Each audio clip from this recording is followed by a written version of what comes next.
Hey everybody, welcome to the channel. Michael Noland here, and tonight I'm going to be covering Paul McCartney's post-Beatles career, his albums, and I'm going to be ranking what I believe to be his top 10 solo albums.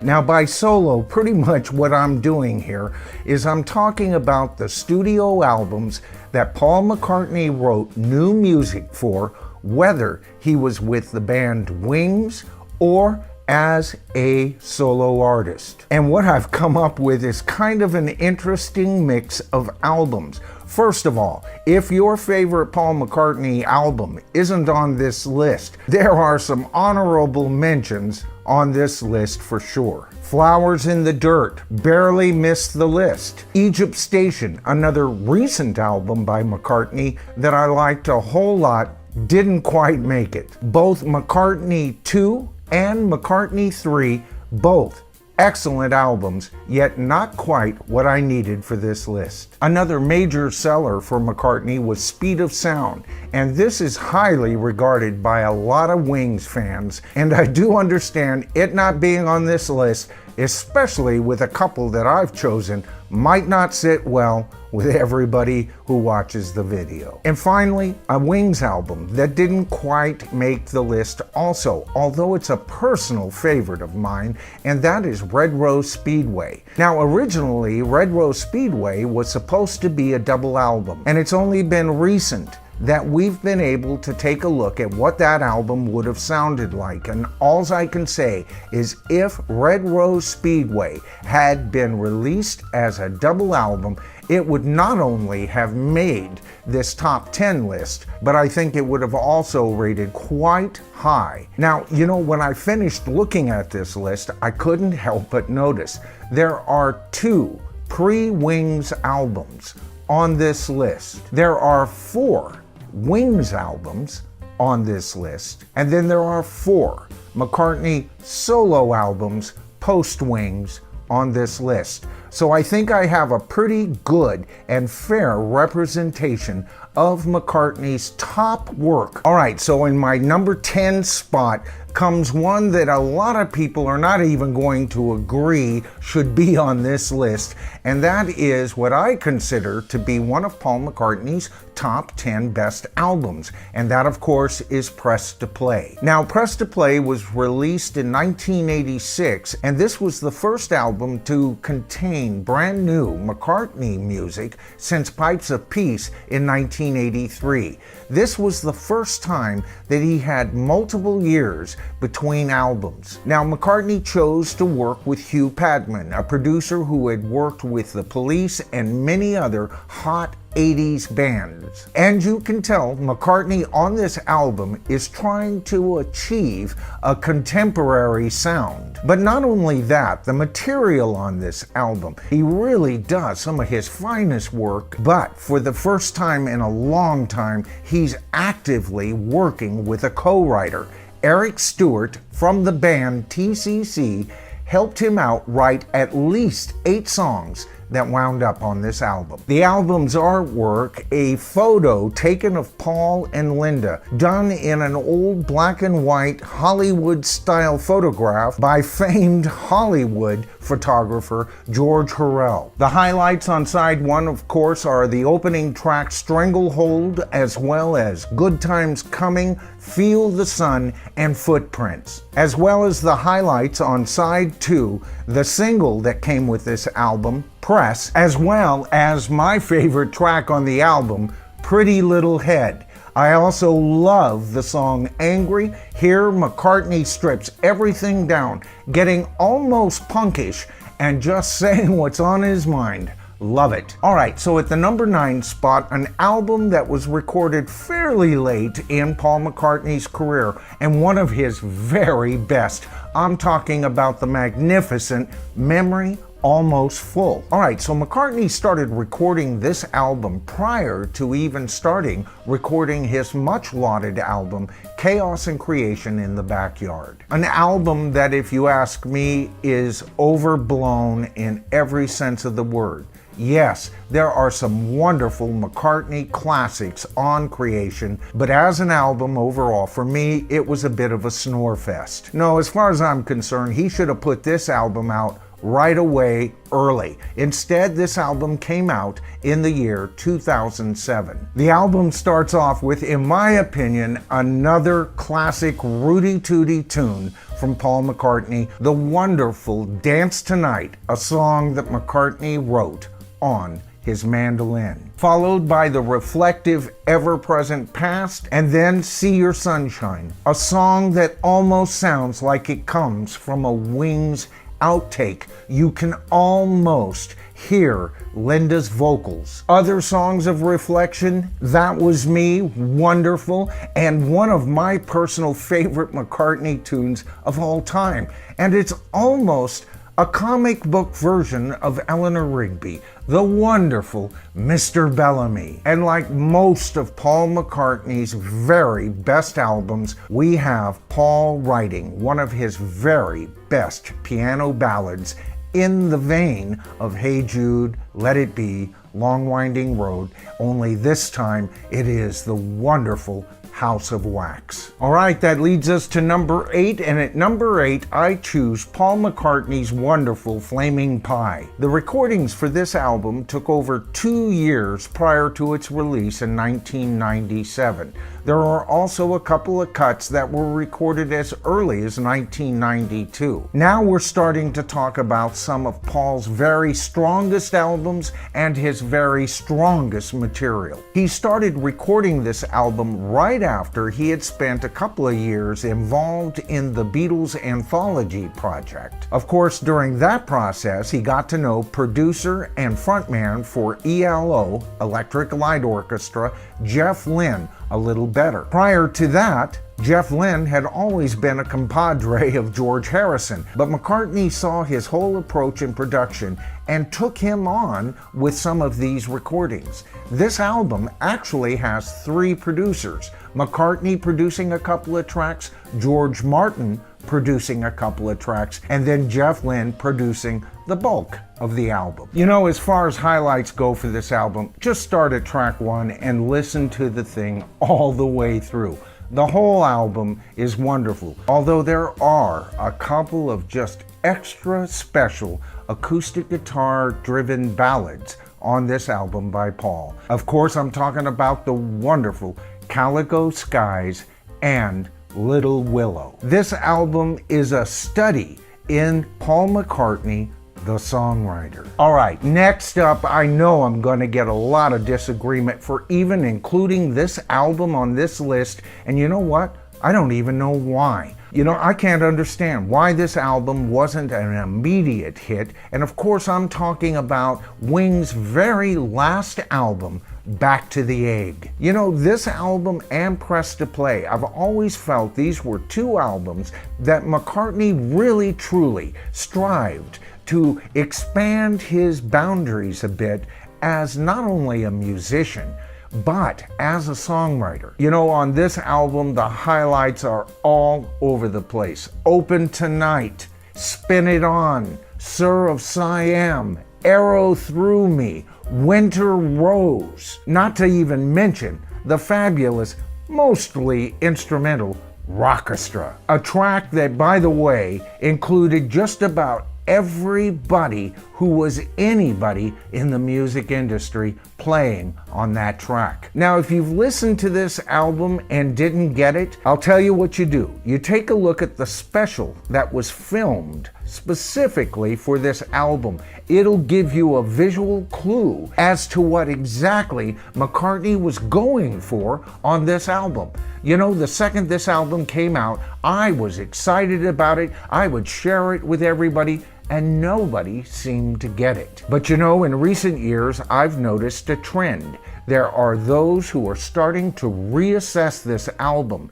If you have heard this album and wasn't impressed with it, I strongly encourage you, give it another spin. I think you're going to find that the general soundscape that McCartney achieves on this album is well worth the listen. At number 6, I choose the wonderful London Town. Now, if you're looking for bargain for the buck in McCartney albums, this has got to be the biggest bang for the buck that you could possibly choose. This album is longer than most of his albums. There are more songs on the album, but not just that. These are top-notch McCartney compositions. Cafe on the Left Bank, the fabulous London Town, Girlfriend, and of course his big hit off the album, With a Little Luck. Not one of my favorites on the album, but still showing all of his fans that he could hit a single right on out of the park. There's some fabulous material here by Denny Laine and one of my favorite quirky Paul McCartney songs. You know how I mentioned Mr. Bellamy? Well, here we have the fabulous Morse Moose and the Grey Goose. You gotta hear it, then you'll know what I'm talking about. A wonderful track. At number 5, I'm going to go ahead and choose Venus and Mars. Now, this is the album that the most famous lineup of Wings finally collate and record. After this album was released, McCartney went on his famous world tour where he performed only 5, count them, 5 Beatle tunes, with a heavy majority of the rest of the show lying on the backs of this wonderful album and Band on the Run. Highlights include, of course, the song Venus and Mars, Rock Show, Love in Song, and even the goofy Magneto and Titanium Man, as well as another song that Paul wrote stylized in the format of a song written in the 30s, You Gave Me the Answer. Medicine Jar by Jimmy McCulloch, a wonderful standout track, as well as one of my very favorite Wing songs, Spirits of Ancient Egypt. All right, we're down to the last 4. What is number 4? Who didn't make the top 3? And yet so close. Of course, I choose Tug of War. Now, Tug of War wound up becoming the very next album that McCartney would record and write right after Wings' last album, Back to the Egg. And if truth be known, Tug of War was originally intended as another Wings album. But during the early process of recording this album, and due to some conversations that McCartney had with George Martin, who he brought on to help produce this album, Martin wanted to just focus on McCartney's songwriting and the very best material that he could bring on to such a project. There were already fractures happening within Wings, those fractures even extending unto, and we'll get into that another time,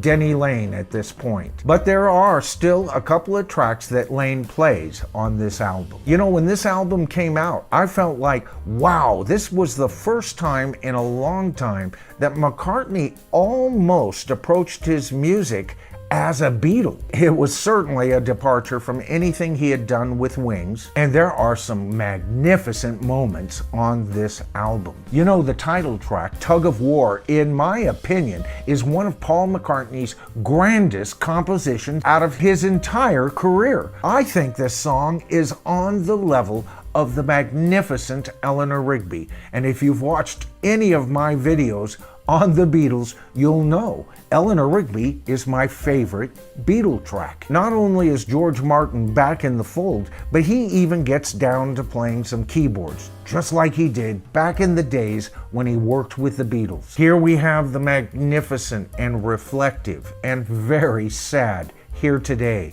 a song that Paul McCartney wrote as a tribute to his fallen friend and fellow Beatle, John Lennon. And we also have the wonderful yet hard to define as far as style, ballroom dancing. Quirky songs such as The Pound is Sinking. And for those of us who just expect Paul to every once in a while present us with a brand new, magnificent piano-based ballad, how about Wanderlust? One of the smartest singles to go with this album that I've ever heard, Ebony and Ivory. And of course he did that as a duet with Stevie Wonder. Not for the first time on this album, them repeating the venture on What's That You're Doing. More quirkiness with Dress Me Up as a Robber, and on this album, McCartney does even more of what I always appreciated on his albums. These little links that he puts between these songs on this album just works to create such a wonderful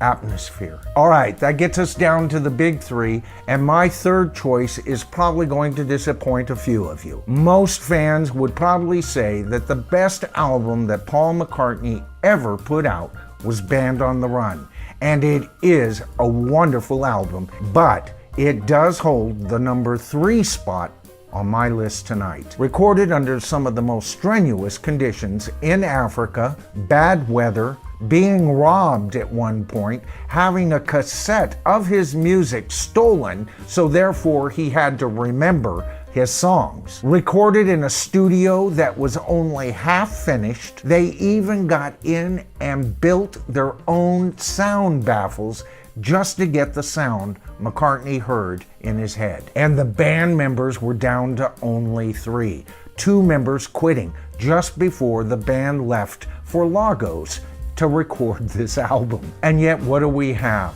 We have an album with the magnificent Band on the Run, Jet, Bluebird, 1985, with Dustin Hoffman encouraging Paul to write a song in front of him because he had heard Paul could do it quite that easy. When Paul did it in front of him and his wife, he was amazed. And of course, the result was Picasso's last words. But you know what?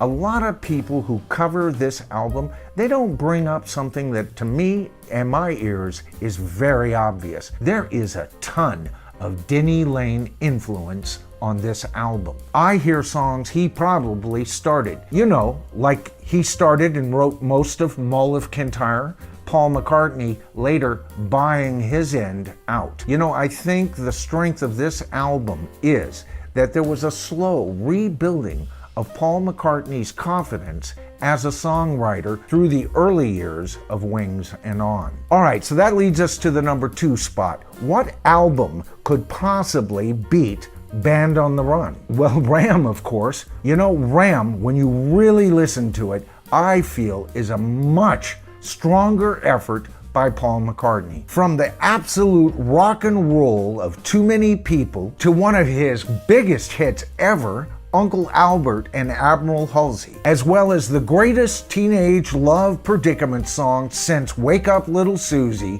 Backseat of My Car. From the very intimate Ram to the wonderful and golden-toned Long-Haired Lady. And any Beatle nastiness hinted at in Too Many People was even further hinted at in Three Legs. A close observation of album artwork would show you that 2 Beatles were copulating. Another obvious little dig to the Beatles. Now here's an interesting thing. If you don't see this album as one of Paul McCartney's best, let me ask you something.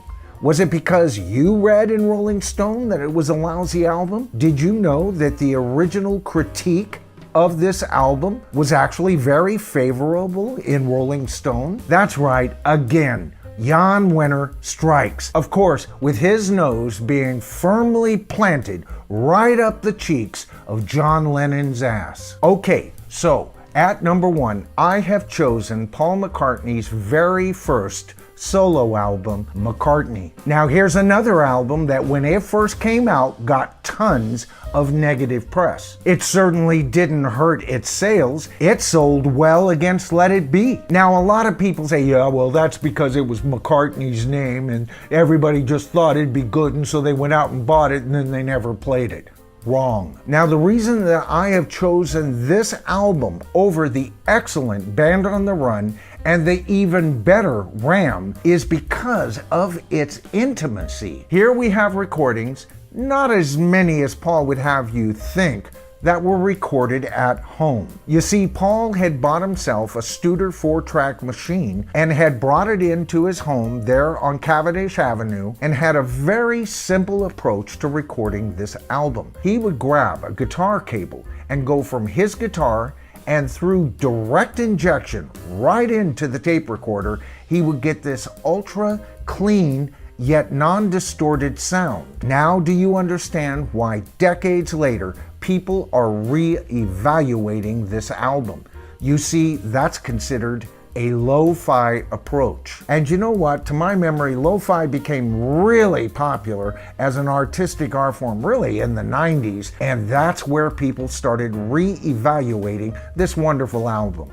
For me, I never had any doubts about this album. I cut my musical teeth on this album. As I've mentioned before, I'm a singer-songwriter, I'm a bassist, I play guitar, I'm a recording engineer, and I learned all of that by learning what Paul McCartney did on that album. The McCartney album, Paul McCartney's very first solo album, was as important to my musical development as the very Beatle albums that I was studying right next to it. But you know, just to identify it as probably rock's first lo-fi album does a disservice for this album. Think about it.